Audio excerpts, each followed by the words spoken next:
இன்றைக்கி மேட்ச் கிடையாதுல்ல, ஓகேங்களா? பரபரப்புலாம் எப்பவுமே இல்லாதப்போ டப்புன்னு இந்த மாதிரி ஒரு பரபரப்பான ஒரு நியூஸ் ஒன்று வரும். இந்த நியூஸ் பார்க்கும்போது நான் செக் பண்ணேன். ஏன்னா ரோஹித் சர்மா அவர்கள் வந்து இதுக்கப்புறம் மும்பை இந்தியன்ஸ் கேப்டனாக இல்லை, ஹர்திக் பாண்டியா லீட் பண்ண போகிறாருங்கிற ஒரு செய்தி செக் பண்ண ஒரு 3 தடவை எல்லா இடத்துலையும் செக் பண்ணது பொய்யா உண்மையா உண்மையானு எல்லா இடத்துலையும் செக் பண்ணும்போது ஆமாம் இது உண்மை அப்படிங்கிற தகவல் வந்தது. யோசிச்சு பார்க்குறேன், அதாவது ஐபிஎலோட மற்ற சிறந்த கேப்டன், ஐபிஎல் பெஸ்ட் கேப்டன் சொல்லப்படக்கூடிய தோனிக்கு பக்கத்தில் இவர் தான் பெஸ்ட் கேப்டன் சண்டை போடுற அளவுக்கு இருக்கக்கூடிய ஒரு கேப்டனோட செய்தி, இவர் கேப்டன் இல்லைப்பா அப்படிங்கிற ஒரு செய்தி டக்குன்னு ஒரு அப்படியே சோஷியல் மீடியாவில் ஒரு ட்வீட்டாவோ ஒரு போஸ்ட்டாவோ பார்க்க முடியுது. கன்ஃபார்ம் பண்ண திரும்ப கன்ஃபார்ம் பண்ண அதுக்கப்புறம் உறுதியாகிடுச்சு. சரி, ஓகே, தென் காலம் எவ்வளோ ஸ்பீடாக சுற்றுது அப்படிங்கிறத ரொம்ப ரொம்ப ரொம்ப முன்னாடி உணர்ந்தேன். இப்போ திரும்பவும் ஒரு தடவை உணர்றேன். ஏன்னா விராட் கோலி, ரோஹித் சர்மா இவங்கெல்லாம் பார்த்தீங்கன்னா எனக்கு ஏதோ வயசு அவங்களுக்கு ஏதோ வயசு வந்து 31 30 வயசு மாதிரி எனக்கு இருக்குது. ஆனால் பார்த்தா 35க்கு மேலே 34க்கு மேலே அவங்களுக்கு பாட்டுக்கு வயசு ஏறிக்கிட்டு போயிட்டே இருக்குது. So the end is the era முடியுது அப்படிங்கிற மாதிரி தான் பார்க்க முடியுது. இந்த டெசிஷனை பற்றி நீங்கள் எப்படி பார்க்குறீங்க? அண்ட் ரோஹித் சர்மா அடுத்தடுத்த வருஷங்களில் இருப்பாரா அப்படிங்கிற கேள்வி இருக்குது. ஸோ டீம் எப்படி இருக்கும், என்ன பண்ண போகிறாங்க அப்படிங்கிற விஷயங்கள் என்னோட தாட்ஸ் நான் ஷேர் பண்ணிக்க போகிறேன். அண்ட் ரோஹித் சர்மாவோட கேப்டன்சி பற்றி இதே சிறந்த கேப்டன் அவரை பற்றியும் கண்டிப்பாக அதில் ஒரு ஆஃப் இருக்க போது, மீதி செகண்ட் ஆஃப் அப்படிங்கிறது இன் ஃபியூச்சர் எப்படி இருக்க போகுது அப்படிங்கிறத பற்றியும் வந்து டிஸ்கஸ் பண்ண போகிறோம். மறக்காமல் கமெண்ட் பண்ணுங்கள், சப்ஸ்கிரைப் பண்ணுங்கள். ஜேடிஎல் லேடிஸ் அண்ட் ஜென்டில்மேன், இந்த special Cric Anandas show, so captain Rohit Sharma special Cric Anandas ஷோவிற்கும் and IPL Mumbai Indians special Cric Anandas ஷோவிற்கும் உங்களை வரவேற்கின்றேன். ஆக்சுவலி லிட்டரலி ரோஹித் சர்மாவோட அந்த கேப்பை ரிமூவ் பண்ணிட்டு செலிப்ரேட் பண்ணிட்டு ஓடுவார்ல, கரெக்டாக லாஸ்ட் பால் அவருக்கு தெரியுமான்னு இடத்துல அது தூரமாக நிற்பார், லாஸ்ட் பால் ஏன்னா எல்லா மேட்ச்லையும் அது லாஸ்ட் பால் போய் ஜெயிக்கும் போது ஃபைனலில் 2017 2019 நல்லா ஞாபகம் இருக்குது. ஆர்பிஎஸ்க்கு அகேன்ஸ்டாகவும் சிஎஸ்கேக்கு அகேன்ஸ்டாகவும் அப்படியே லாஸ்ட் பால் ஜெயிச்சோடனே அங்கேருந்து எனக்கு தெரிஞ்சு எனக்கு ரொம்ப லாஸ்ட் பால் வேணுங்கிறதுக்காகவே வந்து இந்த இன்னர் சர்க்கிள் தாண்டி அவருக்கு அவுட் சைட் சர்க்கிள் போயிடுவார்னு நினைக்கிறேன். அங்கேருந்து அப்படி கையை நீட்டிகிட்டே கேப் எடுத்துக்கிட்டே அப்படியாவது வந்து ஒரு மாதிரி செலிப்ரேட் பண்ணுவார். ஸோ ஹிட்மேன் ரோஹித் சர்மா அந்த செலிப்ரேஷன் ரொம்ப நான் மிஸ் பண்ணுறேன். எனக்கு ரொம்ப பிடிச்ச celebration. Captains of 5 times champions, அந்த 5 கப்பையும் வந்து பார்த்தீங்க அப்படின்னா ஒரே டிக்கெட்டில் அடித்தார். இந்த ஒரே டிக்கெட்டில் அது சாம்பியன்ஸ் லீக்கையும் கூட அடித்தார். ஸோ அந்த சாம்பியன்ஸ் லீக் அண்ட் இந்த 5 ஐபிஎல் ட்ரோஃபி வேணாங்க, இந்த 5 ஐபிஎல் ட்ரோஃபியும் ஒரே டிக்கெட்டில் ஒரு கேப்டன் அடிக்கிறதுக்கு அப்படிங்கிறது வந்து வாய்ப்பே இல்லை என்னை பொறுத்த வரைக்கும், ஓகேங்களா? ஏன்னா அவங்களோட கேப்டன்சி காலம் நிறைவடைஞ்சிரும், இல்லை அவங்களே ரிட்டையர்ட் ஆகிடுவாங்க, இல்லை வேறு டீமுக்கு அவங்க போயிடுவாங்க, வேறு டீமுக்கு மாறி வேணால் அடிக்கிறது வாய்ப்பு இருக்குது, ஓகேங்களா? ஒரு டிக்கெட் இல்லை 2 டிக்கெட் ஆகும். இவர் அந்த சாம்பியன்ஸ் லீக் T20 இப்போ கிடையாது, ஐபிஎல் மட்டும்தான் இருக்குது. இது ரெண்டுத்தையும் தோனி அடிச்சிருக்கிறாரு அண்ட் இவர் அடிச்சிருக்கிறாரு, மற்றவங்க அடிக்கல. பட் இந்த ரெக்கார்ட் இதுலேயும் ஒரு விஷயம் சொல்லட்டுங்களா? மகேந்திர சிங் தோனி அவர்கள் வந்து சாம்பியன்ஸ் லீக் அண்ட் ஐபிஎல் ரெண்டுத்தையும் சேர்த்து அடிக்கிறதுக்கு, தனித்தனியாகவும் ஒரே வருஷத்துலையும் சேர்த்து அடிக்கிறதுக்கு வந்து பார்த்தீங்கன்னா கிட்டத்தட்ட ஒரு 6 சீசன் எடுத்துக்கிட்டார். பட் ரோஹித் சர்மா அவர்கள் ஃபர்ஸ்ட் சீசன்லேயே சாம்பியன்ஸ் லீக்கையும் அடிச்சாரு அண்ட் ஐபிஎல்லையும் அடிச்சாரு. ஒன்னா அடிக்கிறதுக்கு ஒரே சீசனே போதும். ஸோ தனக்கு கொடுக்கப்பட்ட கேப்டன்சியோட முதல் வருஷத்திலேயே ஐபிஎல் அண்ட் சாம்பியன்ஸ் லீக் ரெண்டுத்தையுமே வந்து அவர் கைப்பற்றினாரு. அது மட்டும் கிடையாது, நிறைய சொல்லிட்டு போயிட்டே இருக்கலாம். கேப்டன்ஸ்ல 2013 பார்த்தீங்கன்னா அந்த டீம் ஒரு மாதிரி தள்ளாடிக்கிட்டே இருந்த, அதாவது பாண்டிங் ஹர்பஜன் சிங் அப்படிங்கிற போய் திரும்பி வந்து கடைசியாக இவர்கிட்ட வந்துச்சு ஒரு யங்ஸ்டர். பாம்பேக்காக அதுக்கு முன்னாடி கேப்டன்சி பண்ணியிருக்கிறாரு மும்பைக்காக. அதுக்கப்புறம் மும்பை இந்தியன்ஸ்க்கு வரும்பொழுது கீழே இருந்த ஒரு டீமை தூக்கிட்டு போயிட்டு கப் அடித்து திரும்பி சாம்பியன்ஸ் லீக் T20 கப் அடித்து, ஸோ அங்கே ரொம்ப பெருசாக பேசப்பட்டார் ரோஹித் சர்மா கிட்டத்தட்ட. ஏன்னா அந்த வருஷம் அப்படிங்கிறது வந்து சச்சின் டெண்டுல்கர் அவர்களோட ரசிகர்களுக்கும் சச்சின் அவர்களுக்கும் வந்து ஒரு சிறந்த ஒரு வருஷமாக ஆக்குனார். 2011 வேர்ல்டு கப் வின் பண்ணி அவர் ஒரு சாம்பியனாக வெளியில் அனுப்பி வச்சாங்க. 2013 கடைசியாக ஐபிஎல்ல சச்சின் டெண்டுல்கர் அவர்களை வந்து ஆடுறாரு. கேப்டன்ஸில் சச்சின் அவர்களால் ட்ரோஃபி கிடைக்கல அவருக்கு, ஆனால் வெளியில் போகும்போது ஒரு சாம்பியனாக அனுப்பணும் அப்படிங்கிறது ஒன்று இருந்துச்சு. ஸோ அந்த வருஷமே அவருக்கு ஐபிஎல் கப்பும் கிடைச்சிது, சாம்பியன்ஸ் லீக் T20 கப்பும் கிடைச்சிது. ஸோ இந்த புகழை அதாவது காட் ஆஃப் கிரிக்கெட்டை ஐபிஎல்லையும் சேர்ந்தவரை ஒரு கப்போட ஒரு சாம்பியனாக வழி அனுப்பி வச்சதில் இங்கே ரோஹித் சர்மா அவர்கள் வந்து ஸோ சச்சின் டெண்டுல்கரோட ரசிகர்களோட ஆசீர்வாதத்தையும் ஒரு கேப்டனாக பெற்றாரு. அதுக்கப்புறம் பிளே ஆஃப்ஸ்னு எடுத்துக்கிட்டா 7 தடவை தோனி அவர்கள் அவர் லெஜண்ட் கார்டு அந்த விஷயத்தில். ஸோ டீமை பிளே ஆஃப்க்கு எப்படியா எடுத்துகிட்டு போயிடுவார். பட் இங்கே ரோஹித் சர்மாவுக்கு கிடைச்சது 2013 to 2023 வரைக்கும் வந்து பார்த்தீங்கன்னா 7 தடவை பிளே ஆஃபுக்கு கூட்டு போயிட்டு அந்த 7ல் 5 முறை கப்பு, 5 தடவை ஃபைனல் போய் 5 தடவையும் கப்பு வின்னு. அதுக்கப்புறம் அந்த 5ல் வந்து பார்த்தீங்கன்னா ஐபிஎல் சிறந்த கேப்டன் எனப்படுகின்ற மகேந்திர சிங் தோனி அவர்களோட சென்னை சூப்பர் கிங்ஸ் டீமை 3 தடவை பீட் பண்ணார். 3 தடவை தானே, 2019, 2013, 2015. மகேந்திர சிங் தோனி அவர்கள் இருந்த டீமான ஆர்பிஎஸ் டீமையும் 17 பீட் பண்ணாரு 2017.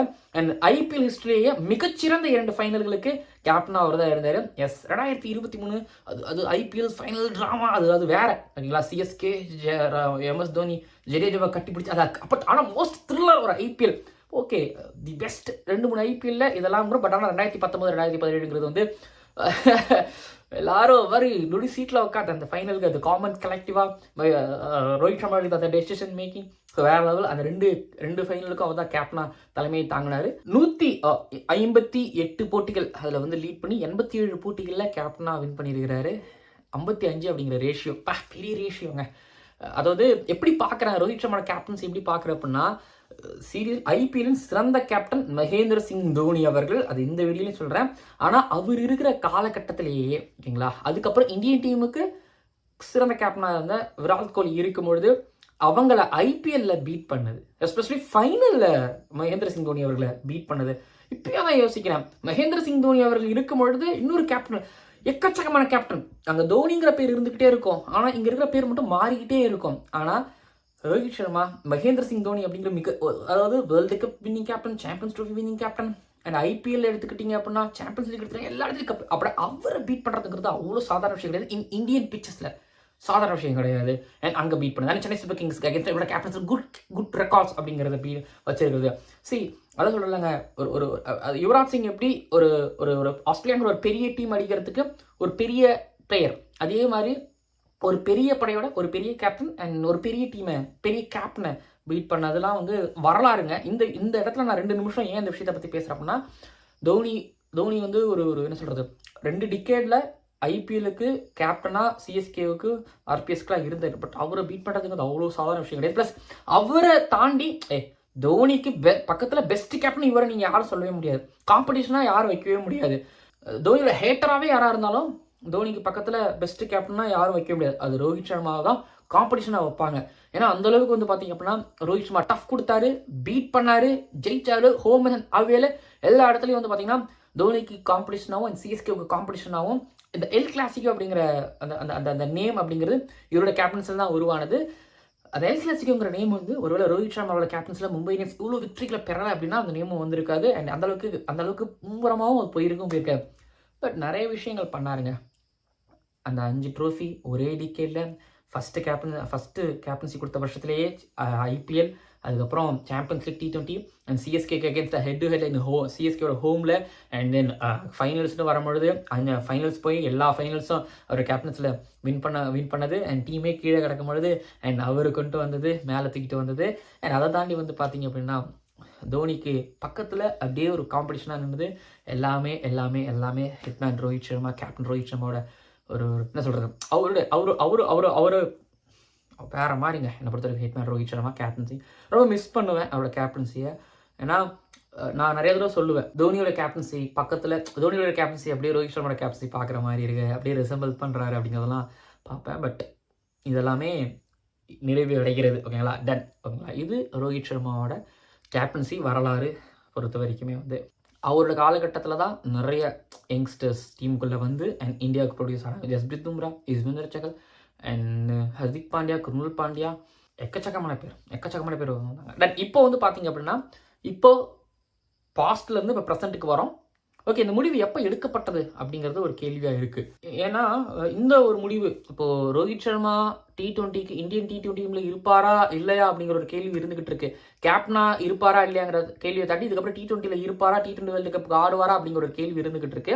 அண்ட் இப்போ ஐபிஎல்ல மும்பை இந்தியன்ஸ்க்கு ஆடுவார், ஆனால் கேப்டனா இருக்க மாட்டாருங்கிற ஒரு டவுட், ஒரு கேள்வி இருந்துகிட்டு இருக்கு. இந்த 2 விஷயங்களும் இதுக்கப்புறம் ரோஹித் சர்மா அவர்கள் T20 கிரிக்கெட்ல T20 இன்டர்நேஷனலாக இருக்க மாட்டாரோ, இந்தியாவுக்காக இதுக்கப்புறம் அவர் வந்து T20 கிரிக்கெட்டில் பார்க்க முடியாதோங்கிறது ஒன்று இருக்குது. பட் அடுத்தடுத்த காலகட்டங்களில் ஒரு மெகா ஆக்ஷன் வரும்பொழுது ரோஹித் சர்மா இவங்க ரிட்டைன் பண்ணுவாங்களா, ரிலீஸ் பண்ணுவாங்களா, இல்லை ரோஹித் சர்மா இதுக்கப்புறம் வந்து பார்த்தீங்க அப்படின்னா ஆட மாட்டாரா?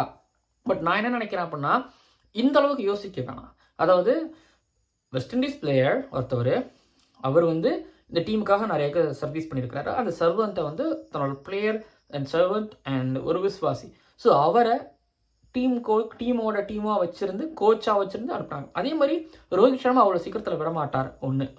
ரோஹித் சர்மா வந்து அவ்வளோ சீக்கிரத்தில் அவங்க விடமாட்டாங்க மும்பை இந்தியன்ஸ் பொறுத்த வரைக்கும். ஏன்னா 5 cup champions League T20 win பண்ணி கொடுத்துருக்காரு. இத்தனை வருஷம் டீமை வந்து கட்டி காத்திருக்கிறாரு. மேனேஜ்மெண்ட்டும் அண்ட் ரோஹித் சர்மா ஒன்றா இருந்திருக்கிறாங்க அப்படிங்கும்போது ஸோ ஒரு எல்லா சம்பவம் ஒன்றா சேர்ந்து பண்ணியிருக்காங்க அப்படிங்கும்போது அவ்வளோ சீக்கிரத்தில் ரோஹித் சர்மா விடமாட்டார்கள். பட் நான் ஒரு விஷயம் என்னால் அண்டர்ஸ்டாண்ட் பண்ணிக்க முடியுது. இந்த முடிவு அப்படிங்கிறது வந்து இப்போ ஒன்றுமே இல்லை. ரோஹித் சர்மா இந்தியாவுக்காக T20 வேர்ல்டு கப் ஆட மாட்டார், இல்லை T20 கிரிக்கெட்டில் ஆடலை அப்படின்னா இதே தாங்க நான் விராட் கோலிக்கு சொல்கிறேன், இதே தாங்க ரோஹித் சர்மாவுக்கு சொல்கிறேன். ஸோ 2 பேருக்குள்ளேயும் ஒரு நல்ல அண்டர்ஸ்டாண்டிங் இருந்திருக்கும். ஏன்னா டெஃபினட்டாக ஒரு பெரிய பிளேயர் அவங்க என்ன சொல்கிறாங்க அப்படிங்கிறத வந்து காது கொடுத்து ஒவ்வொரு மேனேஜ்மெண்ட்டும் கேட்பாங்க. சரி 2 பேருக்குமே வந்து பார்த்தீங்க அப்படின்னா ஸோ அட்லீஸ்ட் வந்து பார்த்தீங்கன்னா நல்ல கார்பரேட் மைண்ட் இருக்கும். ஸோ கண்டிப்பாக வந்து பார்த்தீங்க அப்படின்னா 2 பேருக்குள்ள நல்ல ஒரு அண்டர்ஸ்டாண்டிங் இருக்கும். இவங்களுக்கு என்ன தேவை அப்படிங்கிறது, மேனேஜ்மெண்ட்டுக்கு என்ன தேவை அப்படிங்கிறத பிளேயருக்கும் தெரியும், பிளேயருக்கு என்ன தேவைங்கிறது மேனேஜ்மெண்ட்டுக்கு தெரியும். So give and take policy தான் இந்த இடத்துல. அண்ட் இந்த இடத்துல மும்பை இந்தியன்ஸ் அண்ட் இந்த பக்கம் ரோஹித் சர்மா அவங்க 2 பேரும் கார்பரேட் அண்ட் டீம்ங்கிறதாடி ஒரு ஃபேமிலியாக இருந்தவங்க. அண்ட் 2 பேருமே என்னென்ன விஷயங்கள் அவங்களுக்கு தேவையோ அவங்க பண்ணிக்கிட்டாங்க. ஓகேங்களா, இதுதான் ஒவ்வொரு மேனேஜ்மெண்ட்டும் அதை பண்ணுவாங்க. ரோஹித் சர்மாவோட புரிதல், ரோஹித் சர்மாவோட அனுமதி, ரோஹித் சர்மாவே இல்லை தலைவர் எனக்கு போதும், நான் T20 கிரிக்கெட் நான் ஆடலை, எனக்கு போதும் அப்படின்னு டீம் இந்தியா கிட்ட BCCI கிட்ட சொல்லியிருப்பாரோங்கிறது என்னோட தனிப்பட்ட ஒரு கருத்து. அண்ட் இங்கே மும்பை இந்தியன்ஸ் கிட்டையும் அதை தான் சொல்லியிருப்பாரோ அப்படிங்கிறது என்னோட தனிப்பட்ட ஒரு கருத்து. ஸோ சொல்லியிருக்கிறது வாய்ப்பு இருக்குது. ஏன்னா ஒரு மேனேஜ்மெண்ட் கிட்ட இருந்து அவ்வளோ சீக்கிரத்துல ரோஹித் சர்மா கிட்ட அந்த பதவியை ஒரு மேனேஜ்மெண்ட் பிடுங்குறாங்க அப்படின்னா அங்கே ரோஹித் சர்மா இருக்கவே மாட்டார். ரோஹித் சர்மா மாதிரியான எந்த பிளேயரும் இருக்க மாட்டாங்க. அவங்க போங்க தலைவா பாய் அப்படின்னு சொல்லிட்டு போயிடுவாங்க. அது பெரிய வரவரப்பாக ஆகிரும், அது வேற மாதிரி ஆகிரும். பட் என்னை பொறுத்த வரைக்கும் ரோஹித் சர்மாவோட ஒரு அனுமதி இல்லாமல் எனக்கு என்ன ரோஹித் சர்மா மேனேஜ்மெண்ட் பிளேயர் இங்க பாருங்க, இத்தனை வருஷமா ஒரு பிளேயர் ஒரு டீமுக்கு ஆடுறாரு, இல்லை இத்தனை வருஷமா என்ன சொல்றது ஒரு HR வந்து ஒரு கம்பெனியில் இருக்கிறாரு அப்படின்னா ஸோ கண்டிப்பாக அந்த HR வந்து கம்பெனியை ஓன் பண்ண முடியாது. ஆனால் கம்பெனி வந்து அந்த HR சொல்கிறத கொஞ்சமாவது கேட்கும். அவங்க அதுதான் வந்து இது வந்து பார்த்தீங்கன்னா ரொம்ப இருக்கிறவங்களுக்கு அது இப்போ பசங்களா காலேஜ் படிக்கிற பசங்களாக அது உங்களுக்கு புரியாது. அண்ட் மேபி நீங்கள் ஒரு வேலைக்கு போகும்போது அவங்களுக்கு அது புரியும். பட் ஆனால் ஒரு விஷயங்க, இது ரோஹித் சர்மா இந்த முடிவை அவர் எப்போ எடுத்திருப்பாரு, இல்லை மேனேஜ்மெண்ட் எப்போ எடுத்திருப்பாங்க, இது எப்போ பரிசீலனை பண்ணியிருப்பாரு அப்படிங்கிறது மண்டையில் ஓடுது. ஒருவேளை இந்த வேர்ல்டு கப் தோல்வியினால தானா, இல்லை எனக்கு இந்த வேர்ல்டு கப் தோல்வியினால தான் இதெல்லாமே நடக்குதா? ஏன்னா எனக்கு ஒரு விஷயம் புரியல. 2021 T20 வேர்ல்டு கப் அப்போ விராட் கோலி கேப்டன்சி விடும்பொழுது அடுத்தடுத்து எல்லாமே போய்கிட்டு இருந்தது. அந்த IPL ஒரு கேப்டன்சிலேருந்து போகிறாரு. கொஞ்ச நாளுக்கு அப்புறம் வந்து பார்த்தீங்கன்னா T20 வேர்ல்டு கப், அந்த வேர்ல்டு கப்புக்கு அப்புறம் இந்தியாவுக்கு வந்து கேப்டனாக இல்லை அப்படிங்கிற மாதிரி. அதுக்கப்புறம் மொத்தமாகவே இந்தியாவிலேருந்து கேப்டன்சி அவர்கிட்ட பறிக்கப்படுது, அவரும் போகிறாரு. இப்போ ரோஹித் சர்மா இல்லை எனக்கு தெரிஞ்ச பெரிய பிளேயர்ஸ் யாருமே இன்னைக்கு டக்குன்னு நாளைக்கு இல்லை ஒரு வாரத்தில் அப்படிலாம் எடுக்க மாட்டாங்க. ஒன்று ஒரு மேனேஜ்மெண்ட் சொல்கிறாங்க அப்படின்னா ஒரு டைம் கொடுப்பாங்க, இல்லை டைம் கேட்பாங்க. இங்கேருந்து டைம் கொடுக்கப்படும், இல்லைன்னா டைம் கேட்பாங்க. பட் ரோஹித் சர்மாவே சொன்னார்னா இருங்கன்னு சொல்லி கண்டிப்பாக கம்பல் பண்ணியிருந்திருப்பாங்க. இல்லை மேனேஜ்மெண்ட் சொல்கிறாங்க அப்படின்னாலும் ஒரு டைம் கொடுத்துருந்துருப்பாங்க. இந்த டைம் எப்போ வேர்ல்டு கப் தோற்றதுக்கு அப்புறமா, இல்லை வேர்ல்டு கப்புக்கு முன்னாடியே வந்ததா? அப்போ ஒருவேளை வேர்ல்டு கப்புக்கு முன்னாடியே அப்படின்னா அப்போவே பிளான்டா அப்படிங்கிறது தோணுது. இன்னொன்று, இது வேர்ல்டு கப்புக்கு முன்னாடி பிளான்டா அப்படிங்கிறத தாண்டி ஹர்திக் பாண்டியா இப்போ ட்ரேட் பண்ணாங்க. அப்போ ஹர்திக் பாண்டியா ட்ரேட் பண்ணும்போது இப்போ கேப்டனாக தான் ட்ரேட் பண்ணியிருக்கிறாங்களோ? அப்போ ட்ரேட் பண்ணியிருக்கிறாங்க அப்படின்னா இது ஒரு 10-15 நாளைக்கு முன்னாடி நடந்துச்சு. அப்போது ரோஹித் சர்மா கேப்டனாக இருக்க மாட்டாருங்கிறது ஒரு 15 நாளைக்கு முன்னாடி. அப்போ அதுக்கு 15 நாளைக்கு முன்னாடினா ஸோ அப்போ வேர்ல்டு கப் ஃபைனல், இல்லை வேர்ல்டு கப் முன்னாடி, இல்லை எப்போ எப்படி என்ன புரியல. அப்போது ஹர்திக் பாண்டியா மும்பை இந்தியன்ஸுக்கு எப்போ வருவார் அப்படிங்கிற ஒரு என்ன சொல்கிறது ஒரு கேள்வி. அண்ட் ரோஹித் சர்மா மும்பை இந்தியன்ஸோட கேப்டனாக இருக்க மாட்டாருங்கிற அந்த முடிவு எப்போ எடுக்கப்பட்டது, இந்த ட்ரேடிங்கிறது அப்போனா இதெல்லாம் வேர்ல்டு கப்புக்கு முன்னாடியே ஹர்திக் பாண்டியா வந்து மும்பை இந்தியன்ஸ்க்கு வர போகிறாரு, ட்ரேட் பண்ண போகிறோம், கேப்டன் ஆக்க போகிறோம், ரோஹித் சர்மா பதவி விலகிறாரு அப்படிங்கிறதுலாம் யோசிக்கும் போது என்னங்க இது இப்படி இருக்குது. ஓகேங்களா. பட் இன்னொரு விஷயம் என்ன வந்து பார்த்தீங்க அப்படின்னா ரோஹித் சர்மா அண்ட் இப்போது மும்பை இந்தியன்ஸ்க்காக பிளேயராக இருக்க போகிறாரு. அண்ட் நான் சொல்கிற மாதிரி ஒருவேளை அவர் கண்டிப்பாக பொள்ளாடு வச்சுருந்த மாதிரி வச்சுருப்பாங்களா, இல்லை அவர் ரிலீஸ் பண்ணுவாங்களா, இல்லை இதுக்கப்புறம் இந்த சீசன் வரைக்கும் நான் ஆடுவேன், இதுக்கப்புறம் நான் ஆட மாட்டேன், நான் IPL ஆட மாட்டேன் அப்படிங்கிற மாதிரி இருப்பாரா? ஆனால் IPL ஆனால் கண்டிப்பாக கடைசி வரைக்கும் மும்பை இந்தியன்ஸ்க்காக தான் ஆடுவார். அது வந்து மும்பை அசோசியேஷன் பிளேயர்ஸ், அதாவது மும்பை பிளேயர்ஸ் எப்பவுமே மும்பை இந்தியன்ஸ்க்காக மேக்ஸிமம் கடைசி வரைக்கும் இருப்பாங்க. அவங்களையும் அவ்வளோ சீக்கிரத்தில் அசோசியேஷன் விடாது. ஓகேங்களா. அவங்களோட விருப்பத்தின் பேரில் தான் இது வந்து நடக்கும். ஏன்னா சச்சின் டெண்டுல்கர் அவர்களே வந்து ஸோ கேப்டன்சியிலிருந்து வெளியில் வந்து அதுக்கப்புறம் ஒரு Harbhajan and Ricky Ponting and Rohit Sharma கேப்டன்சியில் அவர் ஆடி இருக்கிறாரு. அது வந்து ஒன்றும் குத்தம் குறலாம் கிடையாதுங்க. ஏன்னா டீமோட ஃபியூச்சருக்காக மகேந்திர சிங் தோனி அவர்கள் ரவீந்திர ஜடேஜாவோட கேப்டன்சிக்காக ஆடினார். இங்கே சச்சின் டெண்டுல்கர் அவர்கள் ரிக்கி பாண்டிங், ஹர்பஜன், ரோஹித் சர்மா கேப்டன்சியில் ஆனாரா? அதே போல் வந்து பார்த்தீங்க அப்படின்னா மகேந்திர சிங் தோனி அவர்கள் ஜடேஜா அவரோட கேப்டன்சியில் ஆனாரா? நாளைக்கு அவர் ருத்ராஜ் கெய்க்வாத் அவரோட கேப்டன்சியில் ஆடலாம். கிரிக்கெட்டர்ஸ், ஸோ ப்ரொஃபஷனல் கிரிக்கெட்டர்ஸ் அவங்களுக்கு வந்து ஒன்று ஒருத்தவங்களுக்கு கேப்டனாக இருக்கவும் தெரியும் அண்டு ஒரு கேப்டனுக்கு கீழே ஆடவும் தெரியும். அவங்களுக்கு ஒரு ப்ரொஃபஷனல் கிரிக்கெட்டர்ஸோட லைஃபோட கிரிக்கெட் வாழ்க்கையில் இதெல்லாம் ஒரு பார்ட் அண்ட் பார்சல். இது நம்ம தான் வெளியிலேருந்து பார்த்து பெருசாக பேசிக்கிட்டு இருக்கோம். பட் அது ரொம்ப பெருசாலாம் ஹைலைட் பண்ண வேணாம். அவங்களுக்கு இது ஒரு என்ன சொல்கிறது, இது ஒரு அடுத்த நெக்ஸ்ட் லெவல். ஸோ நான் வந்து ஃபஸ்ட்டு நெட்ஸில் போட்டேன், அப்புறம் வந்து அது ஓப்பன் நெட்ஸில் போட்டேன், பிளேயராக செலக்ட் ஆகி அதுக்கப்புறம் வந்து பார்த்தீங்க அப்படின்னா நான் கேப்டன் ஆனேன், இன்னொருத்தங்க லீட் பண்ணேன். அண்ட் இப்போது என்னோட காலம் முடிஞ்சிச்சு. நான் வந்து அடுத்தது நான் வந்து இன்னொரு பிளேயருக்கு வழி விடணும், அந்த பிளேயருக்கு கீழே நான் விளையாடணும், அவங்க தான் எனக்கு கேப்டன். அடுத்தது நான் வந்து பார்த்தீங்க அப்படின்னா அப்படியே வெளியில் போவேன், வெளியில் போயிட்டு அகாடமி ஸ்டார்ட் பண்ணுவேன், 4-5 கிரிக்கெட்டர்ஸை வந்து நான் உருவாக்குவேன். இது எல்லாமே அவங்களோட வாழ்க்கையில், கிரிக்கெட் வாழ்க்கையில் ஒரு விஷயம் தான். அதனால் நம்ம பெருசாக ஆக்கவும் வேணாம். ஸோ வீடியோ நிறைவடைந்ததுங்க. ஹிட்மேன் ரோஹித் சர்மாவோட லெகசி பற்றி பேசிட்டோம், அதுக்கப்புறம் வந்து அந்த முடிவு எடுக்கப்பட்டதை பற்றி பேசிட்டோம். அண்ட் இதுக்கப்புறம் T20 வேர்ல்டு கப்பில் ரோஹித் சர்மா இருப்பாரா, ஒர்க் அவுட் விஷயங்கள் பற்றி நம்ம பேசிட்டோம். அண்ட் அப்போ ஓடிஐயில் ஆடுவாரா, சாம்பியன்ஸ் ட்ரோஃபி வருது அடுத்த வருஷம், KL ராகுல் தான் அப்போ கேப்டனாக இருப்பாரோ தெரியலையே. இப்போ KL ராகுல் கேப்டனாக கொடுத்து 2027 வேர்ல்டு கப்புக்கு அவர் லீட் பண்ண வைக்கிறதுக்கான வாய்ப்புகள் இருக்கோ. ஸோ நிறைய விஷயம் மைண்டில் ஓடுங்க. T20 வேர்ல்டு கப்பில் ரோஹித் சர்மா கேப்டனாக இருப்பாரா, ஓடிஐ கிரிக்கெட்டுக்கு திரும்புவாரா, சாம்பியன்ஸ் ட்ரோஃபி ஆடுவாரா அப்படிங்கிறது ஒரு கேள்வியாக இருந்துகிட்டு இருக்கு. பட் பார்ப்போம். அண்ட் என்ன நடக்குன்னு சொல்லிட்டு மறக்காமல் எது நடந்தாலும் நல்லதுக்கு தான், ஓகேங்களா? பட் எது நடந்தாலும் நல்லதுக்கு தான். And miss you captain Rohit Sharma.